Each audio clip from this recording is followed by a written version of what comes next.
Bonjour à tous. Aujourd'hui, je me suis dit que j'allais faire une fiche avec vous sur les principes de financement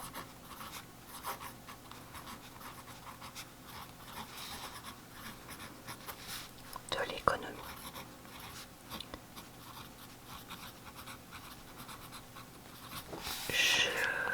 C'est apparemment un cours de première SES du programme actuel, donc du lycée. Et je me base sur une fiche que j'ai trouvée sur internet qui vient d'un lycée qui s'appelle Duruy. Je vais donc résumer une partie de ce cours sous forme de fiche de révision. Je vais pas cacher que c'est pas du tout le domaine dans lequel je suis douée ou dans lequel j'ai des connaissances. Donc si jamais je fais des erreurs, merci de m'en excuser. Je vais pas du coup me baser sur ce peut-être que je comprendrai mal, ou peut-être même il est possible qu'il y ait une erreur dans la fiche que j'utilise. Donc j'espère que ce sera pas le cas, mais bon, si c'est le cas, merci de m'excuser. J'ai déjà fait d'autres fiches de révision de cours. Vous pouvez les retrouver dans ma playlist lecture de cours scolaires, et puis je vous mettrai quelques exemples en barre d'infos et commentaires épinglés. Donc le grand 1, c'est besoins et capacités de financement.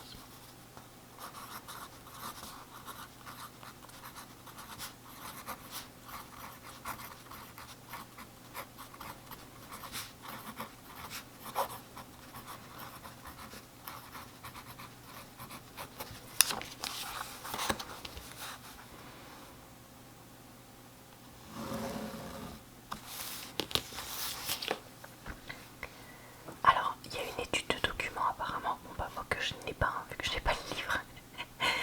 Donc on va faire des petits points différents. Donc apparemment, l'entreprise fait appel à de gros investisseurs pour financer son activité avec une banque américaine qui devient actionnaire de référence de cette entreprise. Donc quand on a des gros investisseurs, certains peuvent devenir actionnaires devenir actionnaire. Ça signifie que on détient une part du capital de l'entreprise.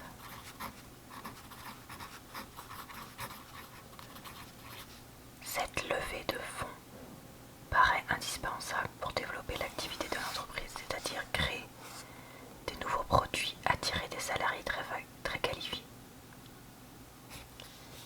Donc, présence d'une levée de fonds. Alors, ils mettent levée L-E-V-E-R, mais c'est pas levée L-E-V-E-E. Bon, ça, je sais pas. Je vais mettre les deux comme ça. Vous vous débrouillerez avec la bonne orthographe. Pour créer des nouveaux produits et attirer salariés. Je vais mettre plus pour dire que ce sont des bons salariés. Donc ici, on a donc le financement de l'économie qui est défini ici. Donc c'est l'activité et les modalités utilisées par les agents économiques.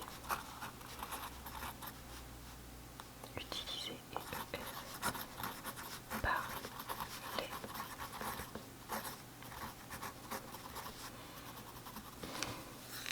attendez une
financement, la mise en relation d'agents à capacité et d'agents à besoin de financement.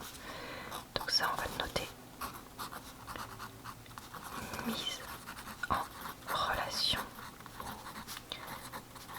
d'agents à capacité et agents à besoin de financement.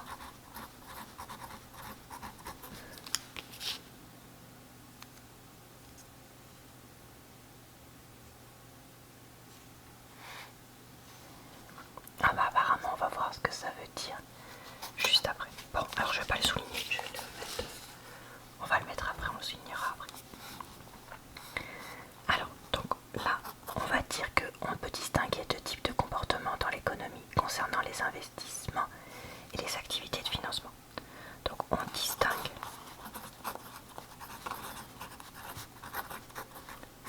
deux types de comportements. Donc les agents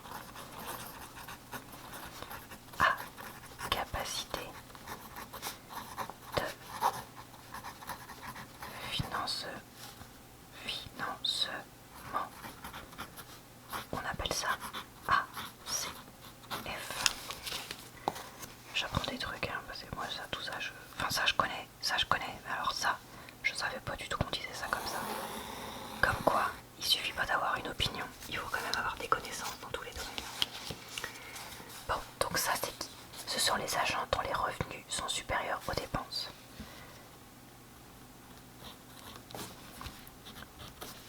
Donc ce sont ceux dont les revenus sont supérieurs aux dépenses et donc à leurs besoins de financement, ceux dont le niveau d'épargne excède le niveau d'investissement.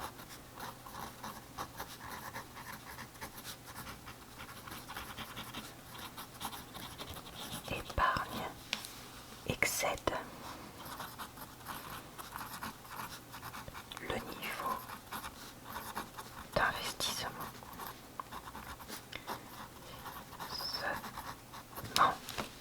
Et ensuite, on a les agents à besoin de financement.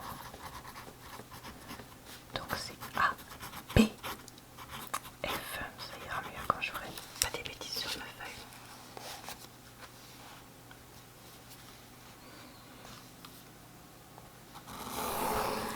En ce moment, j'ai parfois des bugs de mon appareil photo. Je sais pas si c'est lui qui bug ou si c'est la carte mémoire qui bug. Mais tout ça pour dire que j'ai perdu le passage où j'ai écrit ça.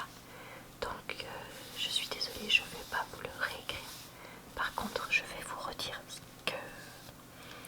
ce que j'ai lu et du coup ce que j'ai noté ici. Donc on a les agents à besoin de financement, donc ABF. Pour eux, donc c'est la situation inverse. Ils ont des besoins de monnaie supérieurs à leurs ressources. Donc c'est pour ça que j'ai noté ceux dont les revenus sont inférieurs aux dépenses. Leur niveau d'investissement excède leur niveau d'épargne. Ceux dont le niveau d'investissement excède le niveau d'épargne. Donc vous voyez que c'est du coup bien l'inverse des ACF. Et ensuite, lorsque on veut évaluer la situation des uns ou des autres, on va adopter deux types de regards. Donc, j'ai indiqué deux types de regards pour évaluer les situations. On va avoir une approche microéconomique ou macroéconomique. L'approche microéconomique d'abord, on se situe au niveau du comportement des acteurs. Et par exemple, certains ménages, s'ils achètent une maison, sont considérés comme des ABF et d'autres qui ont remboursé leur crédit seront plutôt des ACF. Donc j'ai noté se situe au niveau du comportement des acteurs. Exemple, un ménage. Et ensuite,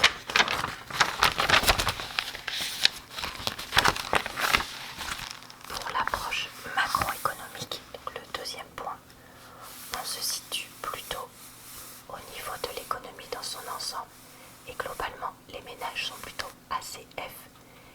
supérieur à l'investissement. Par contre, les entreprises ou l'État sont traditionnellement des APF.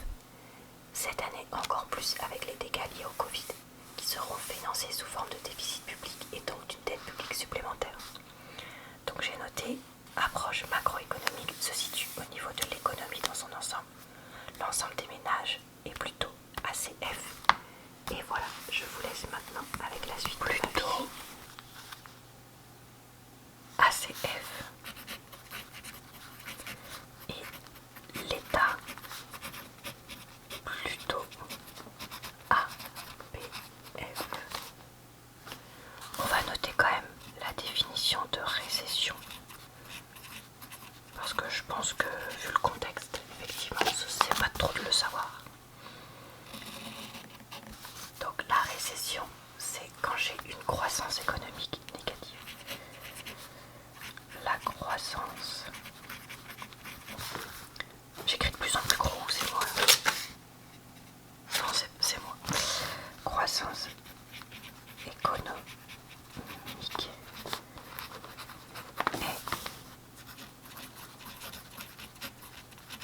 et négative.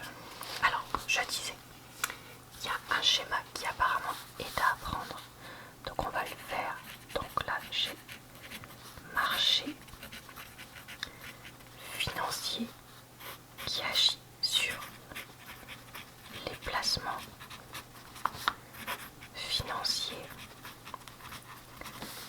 et sur les actions et obligations. Ensuite, là, chez les agents, a besoin de financement. Là, chez les agents, a capacité de financement.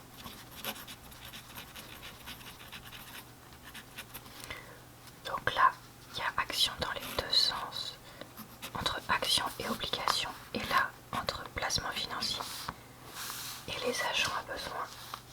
Et du coup, là, j'ai les banques. Donc les banques, elles accordent des crédits à ceux qui ont besoin de sous. Et elles récupèrent des fonds de dépôt à ceux qui en ont. Non, pardon, c'est ceux qui ont les sous, pardon, ils font des dépôts.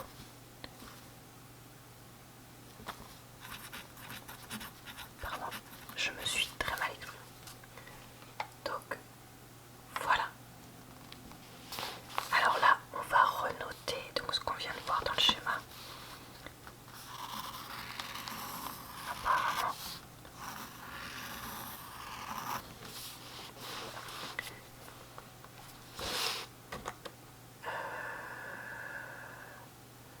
financement des investissements, mais c'est pas le titre de l'étude.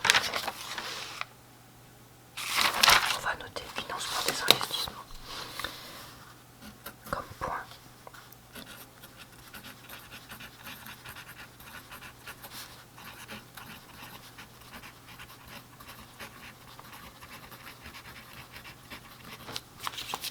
Donc là, dans le financement des investissements, on a dit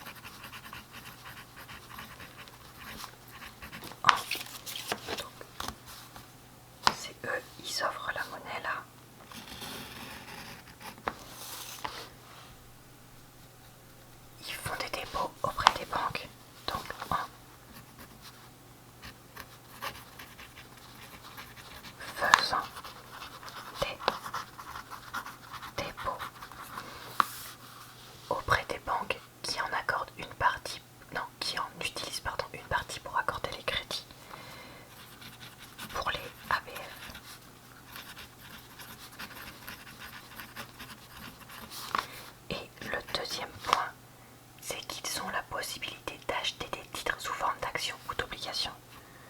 Donc en achetant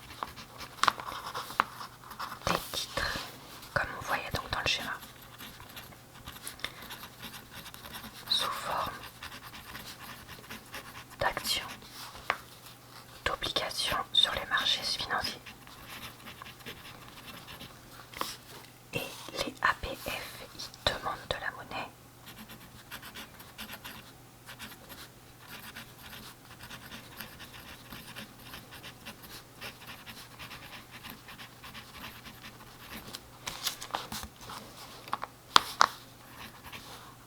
Et pareil, on va avoir donc les deux points qu'on a vu dans le schéma.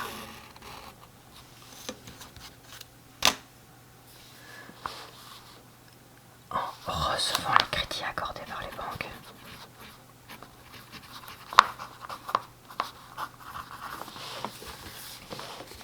Ah, j'en ai descendre dans mon document. En recevant les crédits accordés par les banques. Et ils peuvent aussi émettre ou vendre des titres sur les marchés financiers sous forme d'actions et d'obligations. D'accord. Donc, en émettant, vendant des titres.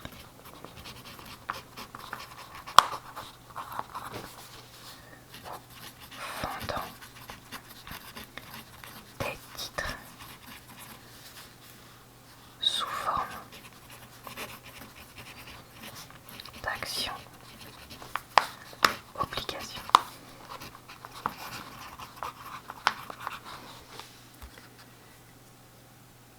Ceux qui achètent les titres, les ACF, font ainsi des placements financiers. Ok, ok.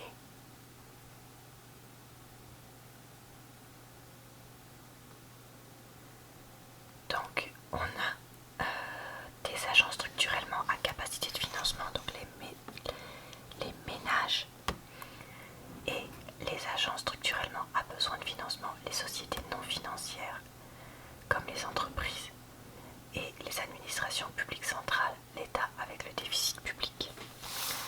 Où est-ce que je peux noter ça? Ça, on l'a déjà noté tout à l'heure. Les ménages sont plutôt ACF, l'État plutôt APF. Je vais rajouter société non financière. Non, attendez, on va le noter là. Non,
j'espère avoir pu vous aider à réviser ça et avoir pu aider à découvrir du vocabulaire à d'autres personnes que moi, parce que j'ose espérer qu'il n'y a pas que moi qui connais rien.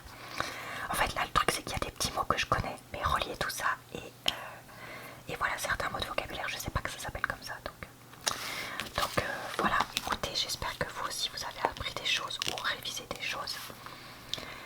Je répète que s'il y a la moindre faute, n'hésitez pas à me le signaler, que je le note bien en barre d'information. Je vous retrouve du coup dans quelques semaines pour la suite de cette fiche, parce qu'entre temps je vais publier une fiche d'anglais. J'espère que j'ai pu vous relaxer et vous aider à vous détendre, même si c'est peut-être pas un sujet très relaxant, je sais pas, les déficits de l'état et les actions. Mais bon, le côté écriture, j'espère que ça vous a détendu. Je vous souhaite une bonne soirée, une bonne nuit ou une bonne journée. Et puis je vous dis à très bientôt dans une prochaine vidéo.